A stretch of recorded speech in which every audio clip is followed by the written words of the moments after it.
Estamos de regreso en el diario de todas las tardes y ya tenemos aquí a nuestro invitado, es Omar Plaini, el secretario general del Sindicato de Canillitas. Gracias por venir, Omar. No, gracias a vos por invitarme, un placer. Pusimos los sillones rojos por los Andes. Bueno, gracias, muy amable. Para recibirlo Gracias bien. por la gentileza. ¿Cómo andan? ¿Bien? Bien, todo bien, sí, muy bien. Bueno, muy bien. Tratando de hacer goles. Sí, y aparte contento porque un club de la sociedad civil, una institución de la sociedad civil es muy importante, no solamente por el fútbol que tiene centralidad, bueno, Sí. el cual la selección argentina, pero por la multiplicidad de actividades que hay en los clubes. Y en el caso Sí, nuestro claro, tenemos la función el que orgullo cumple. más grande, tenemos 1.400 matrículas, jardín primario y secundario, y ese Sí. es un orgullo enorme.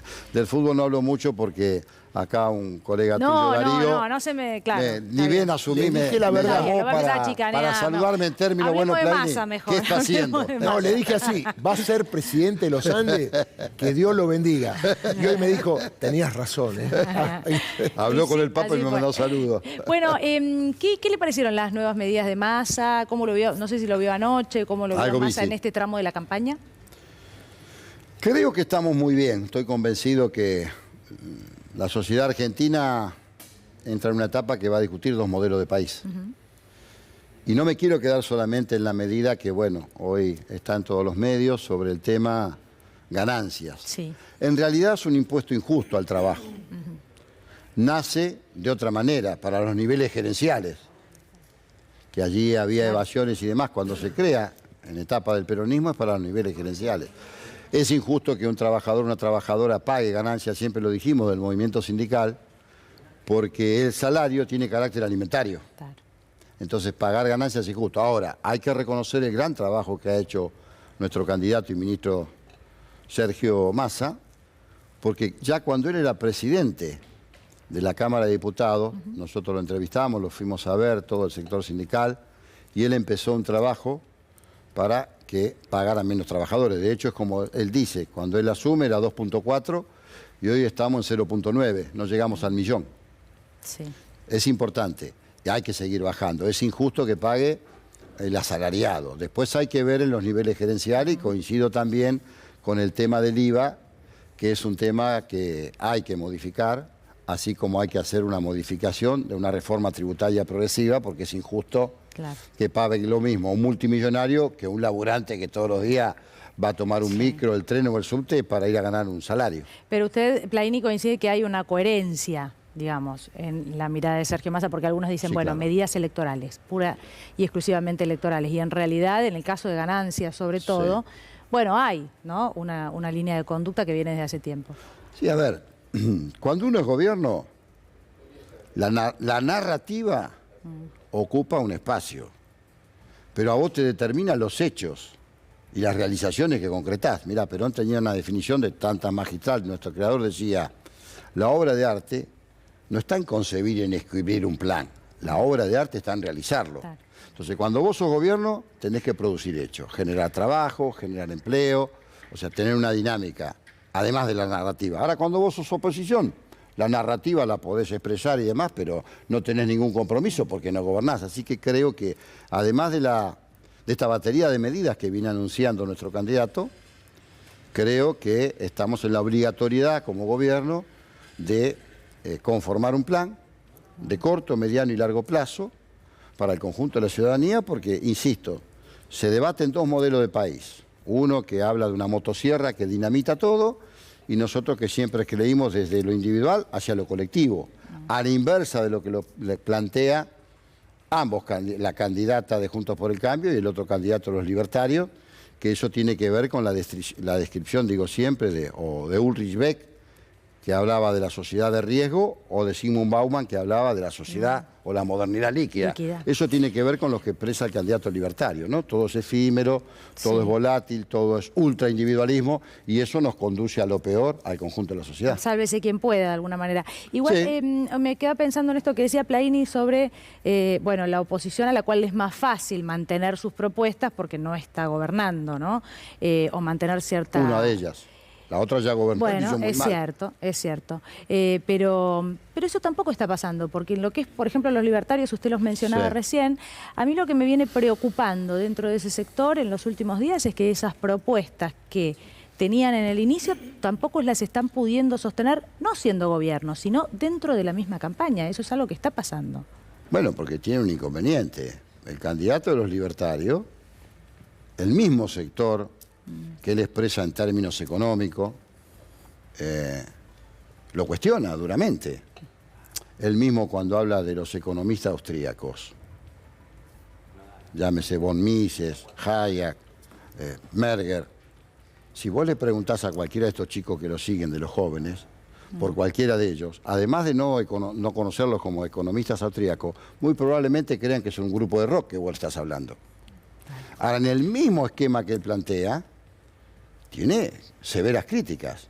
De hecho, los gobiernos que él defiende han fracasado. Trump, Bolsonaro, Vox no llegó, y así podíamos expresar mucho. Sí me parece que hay que ir muy profundamente abajo a la sociedad porque hay un cambio muy grande. Y eso es lo que tenemos que analizar aquellos que venimos del campo nacional y popular, porque si vos seguís la característica de los seguidores de Milei, son los que están enojados, están angustiados, están fastidiados. ¿Por qué?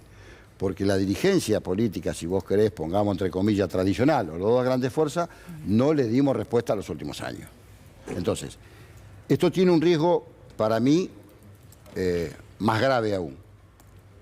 Cuando la dirigencia política empieza a perder credibilidad, es muy difícil que el pueblo te pueda creer. Y eso pone en riesgo la propia política. Porque una cosa es el dirigente o la dirigente política y otra cosa es la política, que es de donde se resuelven los problemas que tiene el conjunto de la ciudadanía. Y cuando se pierde esa credibilidad, 2001 ejemplo, empezás a poner en riesgo la política como herramienta y como instrumento de cambio y de transformación. Entonces empezás a caminar por una cornisa. De un lado tenés el abismo y del otro tenés la pared. ¿Y eso quién lo aprovecha? Este hombre, este personaje, no sé cómo denominarlo, que aparece de pronto hace unos años y maleducado, irrespetuoso, agresivo, grita, descalifica, insulta a todos los sectores y todos los actores, habla de castas, como si el sector económico fuera otra cosa, por ejemplo, por citar, y empieza a tener adeptos peligrosamente. Entonces estamos interpelados, aquellos que militamos y tenemos responsabilidades políticas, sociales, económicas, culturales, gremiales, a dar una respuesta al conjunto de la sociedad y mostrar un camino claro, definido, porque llegamos hasta aquí en una situación que lamentable y dolorosamente, por irresponsabilidad del anterior gobierno, del ingeniero Macri y del propio Fondo Monetario Internacional, hoy cogobernás con el Fondo Monetario Internacional, valga la redundancia. Y cuando vos cogobernás con el Fondo Monetario Internacional, limita toda tu propia capacidad de desarrollo. Y este es un tema gravísimo que para mí tiene centralidad. ¿Y qué piensa Plaini de que Martínez de la Boca, por ejemplo, se junte, se reúna en plena campaña con un candidato como Javier Milei? No, mira, volviendo a parafrasear a Perón, él decía, hablemos mucho de las ideas, poco de las cosas y nada de las personas, cada uno. De todas maneras, no creo que se reúna Gerardo para coincidir con Milei, al contrario, está en las antípodas, por lo que él representa. Yo no soy exégeta de nadie, pero supongamos que aparece aquí Milei y viene a discutir. ¿Vos qué le dirías? Yo qué le diría, mire, usted está en la estratosfera y yo estoy en la tierra. Nada que ver lo que usted piensa, lo que yo creo. Estamos en las antípodas. Entonces después cada uno tiene el derecho a lo que crea conveniente. Ahora está claro, por lo menos lo ha manifestado o ha trascendido, que el compañero no habló ni en nombre de la CGT ni en nombre del movimiento sindical. En todo caso, puede tener una reunión personal, no sé cómo fue, se la pudo haber pedido el propio Milei, no sé, la verdad desconozco, pero yo no juzgo esas actitudes, a mí me importan mucho las ideas y cuáles son las propuestas que nosotros hacemos. De hecho, es un hombre que está en las antípodas nuestras, porque por un lado aparece en televisión cuando le muestran a los dirigentes sindicales, dice, bueno, lo muestra como una actividad privada que él no se entromete, por otro lado en su plataforma habla de reforma laboral, habla que con esa motosierra va a destruir absolutamente todo, desde el Banco Central hasta las leyes laborales que a nosotros no han regido, y además mentira en este tema que también falsea Juntos por el Cambio, porque yo quiero recordarle a los televidentes, del 2003 al 2015, en la Argentina, durante los gobiernos de Néstor Kirchner y Cristina Fernández de Kirchner, se generaron alrededor de 5 millones de puestos de trabajo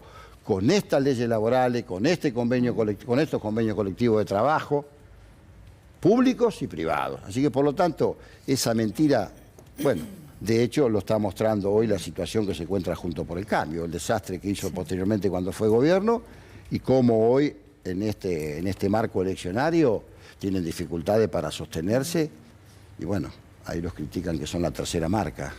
Darío. Omar, ¿cómo estás? ¿Qué tal, Darío? Un placer. La épica del peronismo fue siempre la base del resurgimiento y mantener sus gobiernos e ir creciendo. Digo, desde el 2015 que se despidió Cristina en la plaza, no vi épica en el peronismo. Pregunto, ¿es hora en este momento donde hay que buscar a la gente, en las bases, explicarle, hacerle saber que, por ejemplo, aparezca Cristina Fernández de Kirchner en la campaña? A ver, son decisiones personales que yo no voy a analizar. Sí creo que el peronismo y el campo nacional y popular en toda su composición tenemos la responsabilidad y la obligación de trabajar, digamos, cada uno en los ámbitos que le corresponde, ya sea en la fábrica, en el taller, en mi caso, en mi actividad o en cualquier institución, de dar este debate con los ciudadanos de a pie, del por qué nosotros defendemos los principios y valores que defendemos y los riesgos que tenemos frente a una situación como se está presentando con los libertarios Juntos por el Cambio. Ahora, a mayor jerarquía, mayor responsabilidad. Todos debemos hacer esto, gobernadores, intendentes, dirigentes, todos aquellos, y sobre todo los que venimos de casas peronistas, como en mi caso, ese es un compromiso de vida, porque nosotros hablamos de principios, hablamos de valores, nunca respondemos a las agresiones. De hecho, a partir de Evita nosotros dijimos que el peronismo es amor. Lo otro que se presenta es agresiones, descalificación. Por lo tanto, si nosotros vamos de esta forma, de esta manera, con nuestros propios principios, y recordándole a cada uno de los ciudadanos de a pie y ciudadanas el desarrollo de la Argentina desde mediados del siglo pasado a la fecha y cuáles fueron los momentos y las etapas donde el que más necesita, el trabajador, la trabajadora, cuáles fueron sus momentos mejores de la vida, fueron durante los gobiernos peronistas, en cualquier signo del peronismo o en cualquier representación del peronismo. Creo que tenemos que hacer eso, o sea, de alguna manera se tomaría una palabra que usan bíblicamente, predicar. La conquista de derechos, bueno, viene del peronismo, ¿no? Hoy da la sensación de que, y se lograron muchísimas cosas que la gente ya casi hasta da por sentadas, ni los más jóvenes creo que ni saben, ¿no? En qué momento, el voto femenino, las vacaciones, el aguinaldo.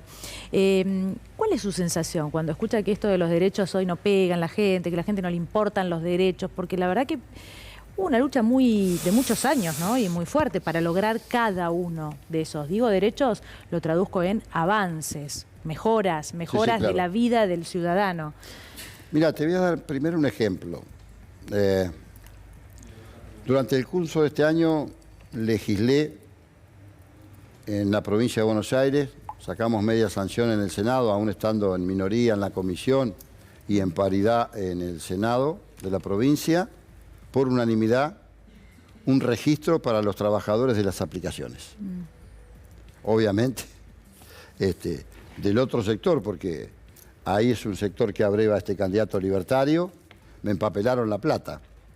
Porque yo entiendo que la provincia, la nación, tiene que tener un registro de quiénes son los trabajadores y las trabajadoras que realizan esa tarea. Claro. Ahora, vos escuchás a muchos de estos jóvenes, obviamente que tiene una fuerte incidencia, y acá vamos a lo nuestro, digo lo nuestro porque tenemos que ver cómo se difunde, cómo se informa y cómo se comunica hoy. Tiene centralidad en el planeta Tierra. A ver.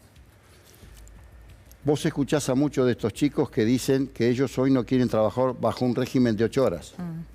No les interesa trabajar, que lo controle un supervisor, un jefe, que ellos dinamizan su propio trabajo, que tienen toman sus propias horas de trabajo. Manejar su tiempo. Manejan su tiempo, no tienen jefe. Ahora, eso se lo maneja una nube, que es un algoritmo, que te esclaviza, porque hasta te determina tu facturación. Primera pregunta, ¿hay control del Estado de cuántas transacciones comerciales y millones de dólares circulan por ahí? Por darte un solo ejemplo, entre dos empresas, Pedidos Ya y Rappi, porque eso lo investigué y me sentí con gerentes de ellos cuando estaba legislando, hay 100.000 trabajadores y trabajadoras a lo largo y lo ancho del país. Que andan en bicicleta, en moto, 100.000. Sí. Y ellos dicen que son emprendedores. ¿Cuántos de esos chicos mañana pueden ser un emprendedor con éxito. ¿Qué tiene que ver con esto? Con cómo está conformada la laboralidad en el mundo hoy. Hay una primera etapa que tiene que ver con el mundo industrialista, con la organización de masa, que es el Fordismo, Taylorismo, Toyotismo. Una segunda etapa que es la bolsa, las acciones, Wall Street, donde tenés trabajadores y trabajadoras más difusamente. Y una tercera etapa que nos obliga a repensar es lo más reciente, no tanto las aplicaciones, el algoritmo, donde ahí quieren ser emprendedores. No todos, ni todas. Bueno, ahí tenemos un enorme desafío, el movimiento sindical, para analizar e ir a la profundidad. ¿Por qué sucede esto en el mundo moderno? Por eso ahí te cité y cito siempre La sociedad o la modernidad líquida, que detalló muy bien el polaco Zygmunt Bauman, o Ulrich Beck con la sociedad de riesgo. Bueno, eso, el peronismo tiene que hacerse una interpelación con respecto a eso. Porque allí hay enojo, hay malestar, hay esto que le han vendido que... Acordate cuando asumió el ingeniero Macri, ¿qué hablaba él? Del emprendedorismo. Ellos no creen en lo colectivo, no creen en lo asociativo, ellos creen en el meritocracia, ultraindividualismo. competencia. Bueno, ahí tenemos una gran tarea y esta es una dificultad que nosotros tenemos que ir en profundidad porque hay una nueva composición sociológica dentro de la sociedad que nos interpela a aquellos que creemos en el Estado, y lo he dicho en más de una oportunidad en este canal, quizás, estoy convencido más bien, que lo que nos pasó durante nuestro gobierno actual es que nos quedamos a mitad de camino. No alcanza, frente a lo que ellos plantean, del sálvese quien pueda que vos dijiste, nosotros necesitamos un Estado que no solamente articule, necesitamos un Estado que oriente, que promocione y que regule. Si vos no regulás el proceso socioeconómico, gana la modernidad líquida, entonces te aparecen personajes como Milei que dice hay que destruir el Estado. Lo privado va a resolver. Primera pregunta para hacerle la interpelación al vecino, a la vecina o al compañero. ¿Qué hubiese pasado si en la pandemia no hubiera intervenido el Estado? No, claro. Y lo segundo, este hombre habla de eliminar el Ministerio de Ciencia y Tecnología. Digámosle a los televidentes, en ninguna parte del planeta Tierra, del mundo, la investigación y la ciencia la inicia el Estado. Google, Facebook, Twitter, todo el inicio y que pone recursos es el Estado. Que después eso pase a manos privadas son 2 pesos aparte a discutir. Pero es el Estado el que investiga, que invierte en la ciencia. Ni que hablar cuando entramos en la educación, en la salud. Todo el resto. Pero bueno, ante ese peligro estamos y allí hay que hacer docencia muy fuertemente. Gracias, Omar, por haber venido, como siempre. No, gracias a ustedes, Muchas como gracias. digo siempre. La política tiene que volver a crear si quiere que el pueblo vuelva a creer. Sin duda. Gracias por estar acá en el diario.